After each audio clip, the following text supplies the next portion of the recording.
Have you ever wondered what happens if you enter a place that no one dares to go at night?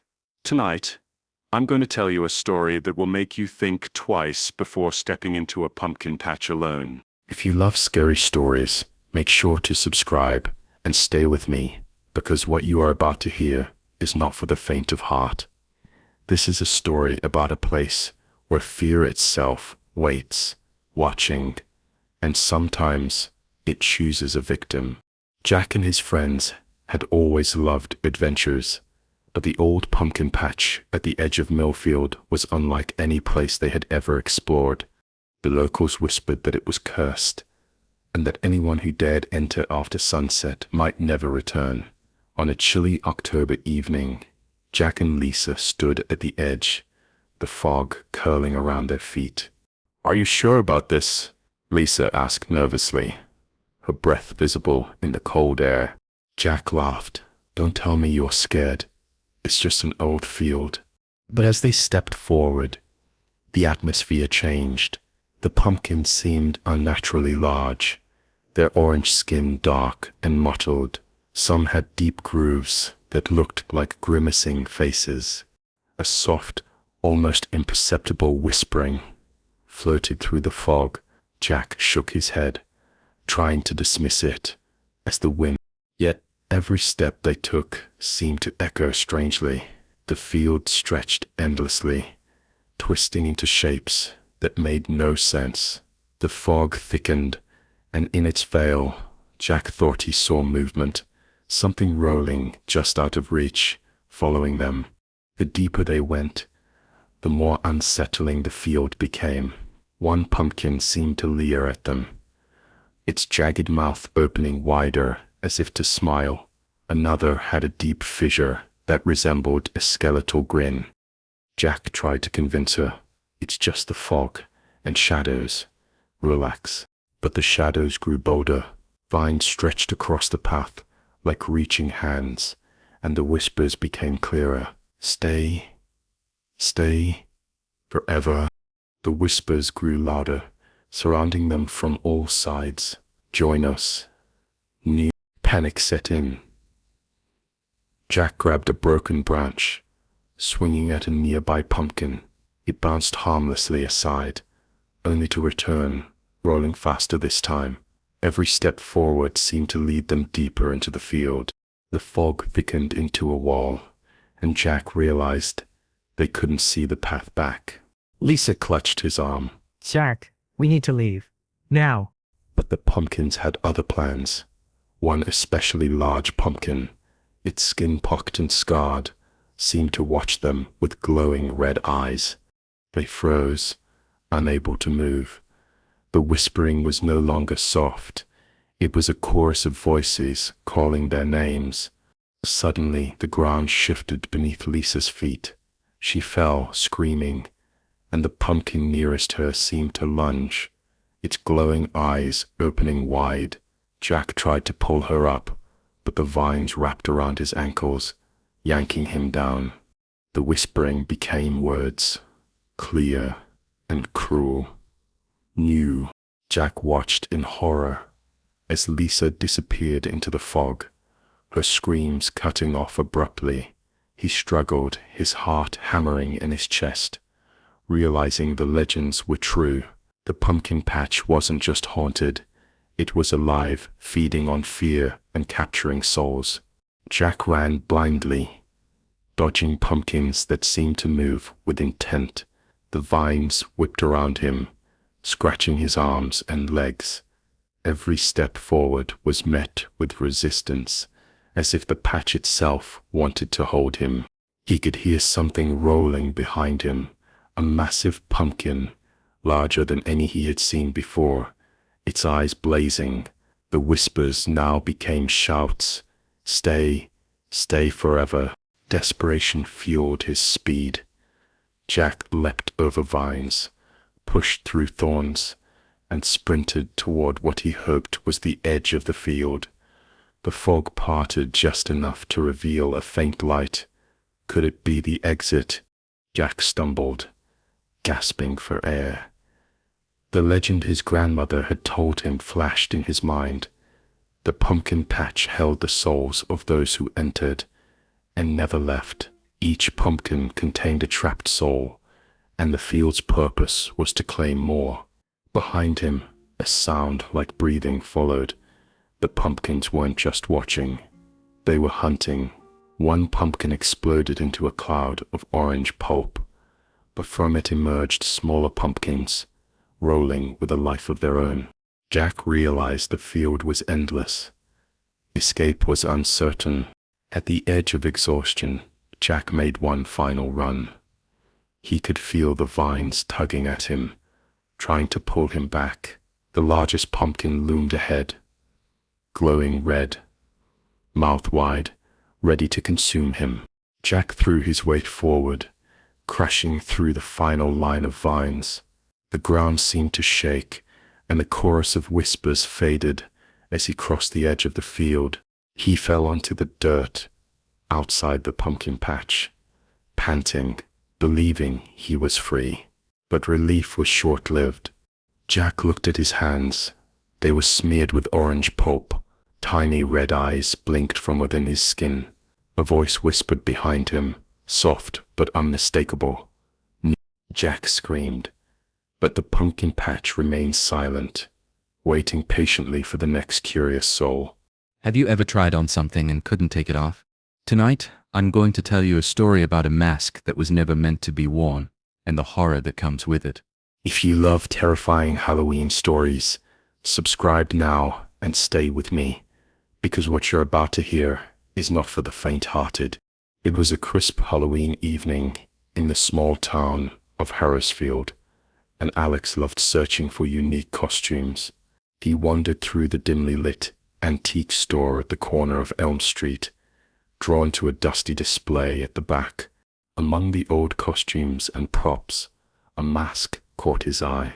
Unlike anything he had ever seen, it was porcelain white, with hollow, dark eyes and a cruel, twisted smile.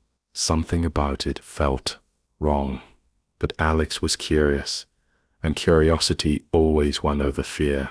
He picked it up, feeling the cold surface against his skin. A shiver ran down his spine. He hesitated, then shrugged. "It'll be perfect for the Halloween party tonight," he whispered to himself. Without asking the storekeeper, he paid and left, the mask tucked under his arm. That night, as the full moon rose, he put it on.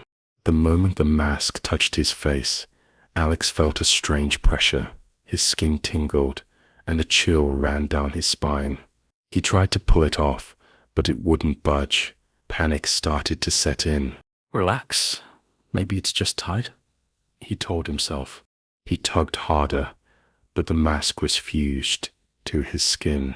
When he looked into the mirror, the reflection staring back wasn't just the mask. It felt alive, mocking him. Later, at the party, people commented on how realistic it looked, but Alex could feel it changing him. Thoughts he had never had crept into his mind, dark and cruel. Every time he smiled, the mask's twisted grin widened on its own. Over the next few days, Alex couldn't remove the mask. He went to doctors and even tried tools to pry it off, but nothing worked. Worse, he began to notice changes in his behavior. Friends and family started avoiding him. People whispered that his eyes looked different, empty, like the mask's hollow sockets. At night, the mask whispered to him. At first it was subtle suggestions. Do it, just one small thing. But soon, the whispers became commands.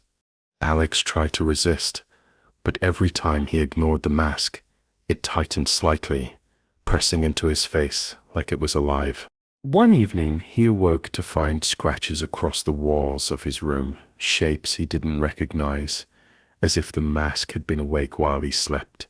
Before he could stop it, Mark was pushed backward against the wall, unconscious. Alex stumbled back, horrified at what his body had done. The mask had taken over, acting independently, feeding on fear and chaos. The whispers in his mind were louder now. You belong to me. We belong to me. Spread the fear. Desperate, Alex tried to leave town, but the mask would not let him. Every route he took twisted back toward his home. Even driving on the highway, the road seemed endless, looping back. At one point, he found himself in front of the antique store where he had found the mask. It was closed, but he could feel the mask's presence guiding him inside, toward the shelves where it had once sat. He tried to throw himself into the street to stop the mask's pull, but it was like gravity itself had shifted.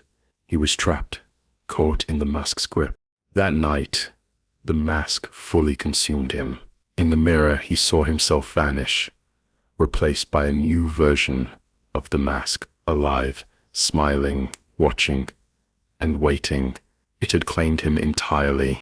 The whispers became a roar, echoing from within the porcelain shell. New host, new face, join us. Alex was gone. The mask sat on the counter, as ordinary as ever, to anyone who passed by. But inside, a new voice waited, patient, hungry, ready for the next curious soul. Days later, at a Halloween party, a teenager found the same mask in a thrift shop. As they held it up, a faint whisper echoed in their mind. Try me. The mask had already chosen its next victim, and the cycle would begin again. Have you ever walked through a place so quiet, it feels like the world is holding its breath? Tonight I'm going to tell you a story about a cornfield where the wind carries voices of the lost, and if you're not careful, those whispers might call your name. If you love terrifying stories, subscribe now, because what you're about to hear will chill you to the bone. It was a cool October night, and Sam and his friends were wandering near the outskirts of their small town in Iowa. Halloween was approaching, and local legends of the haunted cornfield had intrigued them for years. You'll chicken out, one friend teased. No one goes in there after dark. Then we'll prove we're not scared, Sam replied, feeling the thrill of adventure. The cornfield stretched endlessly before them, stalks rustling in the cold wind, shadows twisting between the rows. The moonlight barely penetrated the thick growth, and an eerie silence seemed to hang in the air. As they stepped between the stalks, the rustling of leaves sounded less like wind and more like whispered voices. Sam paused. Did you hear that? The others nodded nervously, but curiosity pushed them forward. The deeper they ventured, the clearer the whispers became. At first, they were faint, almost indistinguishable from the wind. Then words formed. Stay, come, join. A chill ran down Sam's spine. The corn seemed to close around him, and every step forward brought more rustling and strange shadows. It was as if the field itself was alive, watching them, guiding them deeper into its maze. But before they could turn, the path behind them had vanished. The rows of corn were taller and denser than they had ever remembered, the air thick with mist and tension. Suddenly, Sam caught a glimpse of something moving among the stalks, a figure tall and thin, with hollow eyes that reflected the moonlight. It vanished as quickly as it appeared, leaving only a cold spot in the air. Did you see that? Sam asked, his voice shaking. The whispers grew louder. Don't leave. Stay forever. Sam's friends were now visibly terrified. They huddled together, trying to find a way out, but the cornfield twisted like a labyrinth, every turn bringing them back to the same spot. Then it happened. Jacob, who had been lagging behind, let out a scream. Sam turned to see him being dragged backward by the stalks themselves, pulled into the mist as the whispers surrounded him. Sam ran toward him, but the corn stalks bent unnaturally, slapping his hands away. Jacob's screams faded, leaving only silence and the sound of the rustling corn. Sam's heart pounded. The legends weren't just stories. Something in the cornfield was alive, and it had claimed Jacob. Every path they tried led them deeper into the field. The moonlight barely reached them, and the mist was thick enough to obscure everything but the immediate row in front of them. Sam could feel eyes on him, unseen shapes shifting in the shadows. Sam remembered the old stories. Decades ago, a farmer had disappeared in this field, along with his children. Some said the cornfield itself had absorbed their souls, and every night the voices of the lost whispered, trying to claim new victims. Now, trapped in the middle of the field, Sam realized the whispers weren't just warnings, they were invitations, promises of safety if they submitted, but death if they resisted. Desperation fueled Sam's every movement. The corn stalks seemed to reach for him, curling around his legs, pulling him backward. Shadows danced in the mist, forming faces that screamed silently. Every step forward was a fight for survival. Finally, Sam stumbled into a small clearing. The whispers intensified, a chorus of hundreds of voices, all urging him to stop. One particularly tall stalk bent forward, revealing the pale, hollow face of the farmer who had disappeared decades ago. His mouth moved, whispering, "Stay, join us." Sam ran, ignoring the pain from scratches and the cold fear gripping his chest. He barely noticed that Mia had disappeared behind him, swallowed by the field in a swirl of fog. With the last ounce of strength, Sam pushed through the final row of stalks and found himself back on the dirt road. The field behind him seemed peaceful again, ordinary, with only a few rustling leaves. But Sam knew better. He had felt the cold touch of the cornfield's grasp. He had heard the whispers calling his name, and he had seen what it demanded from those who dared enter. Days later, Sam avoided the cornfield entirely, but every night he could still hear faint whispers through the wind, and sometimes, when the fog rolled in, he could swear he saw the shapes of people among the stalks, their hollow eyes following him, waiting for the next curious soul to wander too far. Every Halloween, children dress up in costumes, knock on doors, and fill their bags with candy. But sometimes, one child never comes home. Tonight I'm going to tell you a story about a trick-or-treater who vanished into the night, and the horror that followed. If you love chilling Halloween stories, make sure to subscribe, because this one will stay with you long after the lights go out. It was October 31st, in the small town of Westwood, and the streets glowed with jack-o'-lanterns. Kids in costumes darted from house to house, shouting trick or treat. The air smelled of caramel apples and burning candles. Among the children was Tommy, a boy of 12, dressed as a vampire. His cape was too big for him, dragging slightly on the ground, but he was proud of his costume. "Don't stay out too late," his mother warned as he left, "and stick with your friends." Tommy nodded. He planned to return with a bag full of candy, but as the night wore on, he strayed further and further from the main streets, eager to find houses others had overlooked. Tommy's friends called for him to come back, but he was determined. "One more house," he whispered. At the very edge of town stood an old, crumbling house, dark except for a single flickering pumpkin on the porch. Its carved grin looked cruel, as if mocking him. Tommy hesitated. Something about the place felt wrong, but the thought of a full-sized candy bar pushed him forward. He climbed the broken steps, raised his bag, and knocked. No one answered. Just as he was about to leave, the door creaked open on its own. A faint voice whispered from inside, "Come in."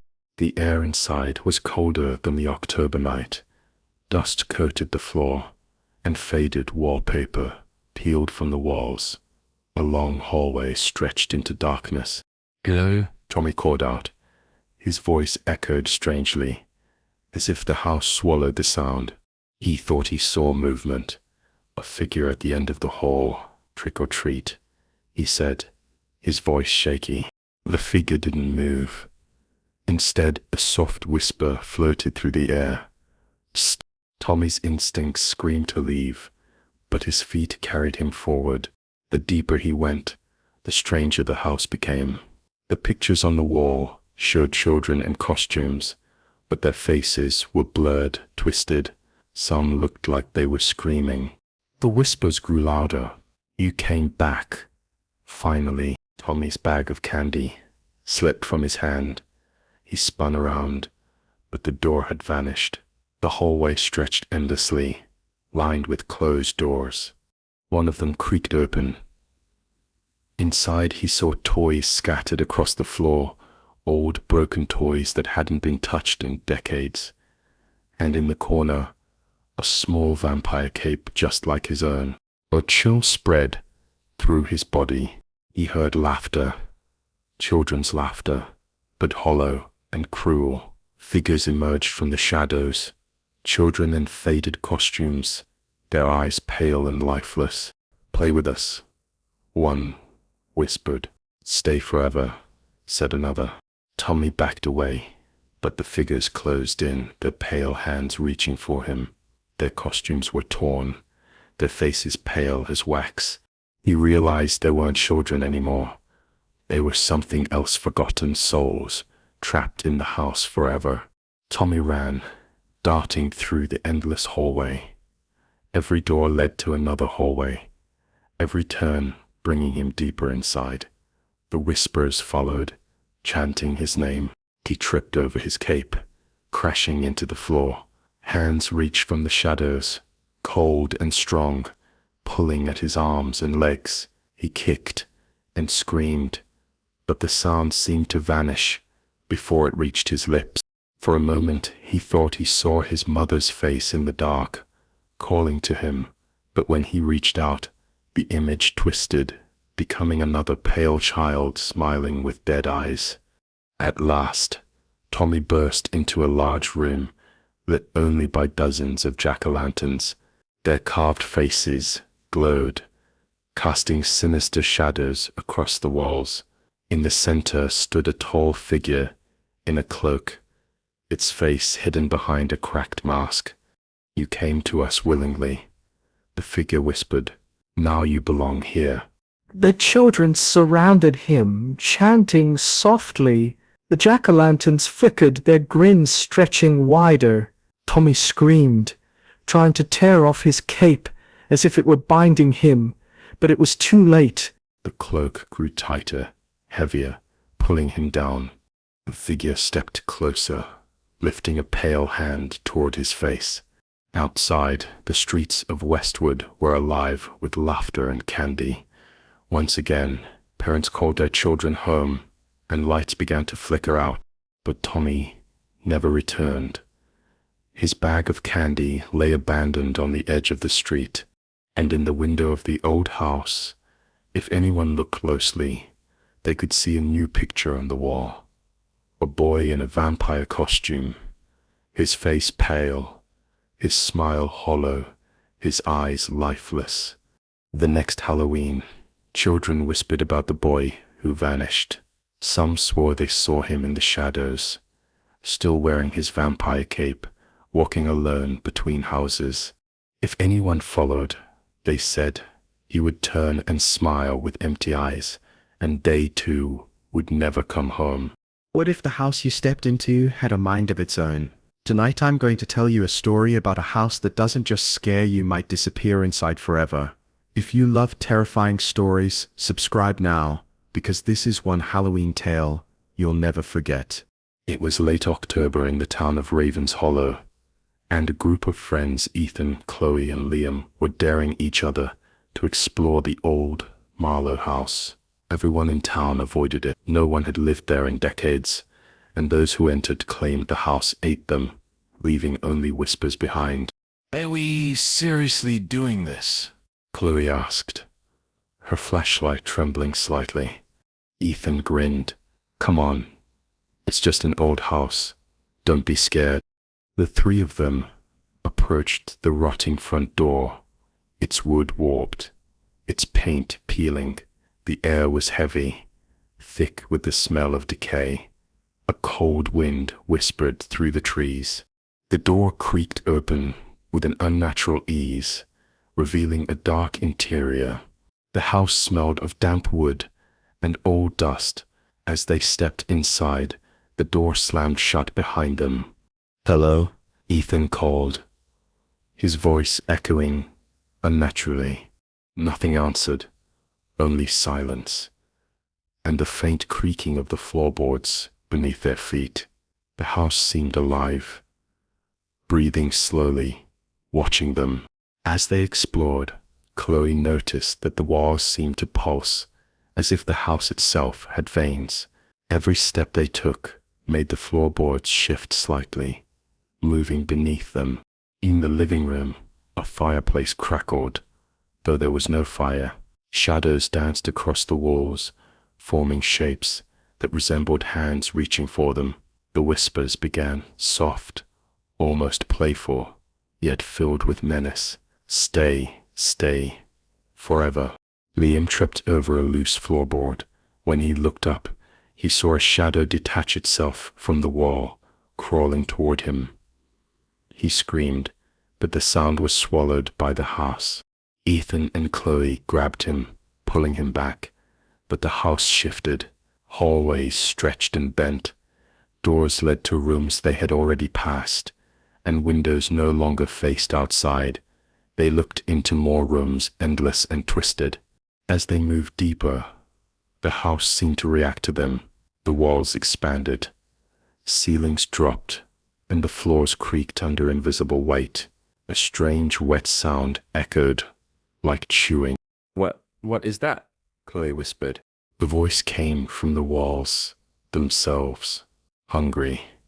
So hungry. They turned a corner and saw the kitchen. Cabinets moved, drawers opened, and slammed shut. On the table sat a plate, empty, but smeared with something dark and sticky. The floor beneath it looked like teeth, jagged and shifting. The house wasn't just haunted, it was alive. It fed on people. Suddenly, Liam screamed. The floor beneath him split open like a mouth, and he vanished. Ethan and Chloe pulled desperately, but the floor snapped shut, leaving nothing behind except a faint smear of blood. The whispers grew louder. More. "We are hungry. New." Ethan and Chloe tried to run, but every hallway twisted back. Every door led to another room. The house was a labyrinth, infinite, feeding on fear. The walls themselves seemed to stretch, bending toward them. Panic overtook them. They ran blindly, slamming into walls and doors that weren't there a moment ago. The house seemed to anticipate their movements, closing paths, forcing them toward the center.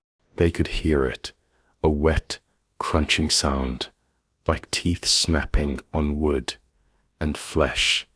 Every creak of the floorboard felt like a heartbeat, counting down to the moment the house would consume them entirely.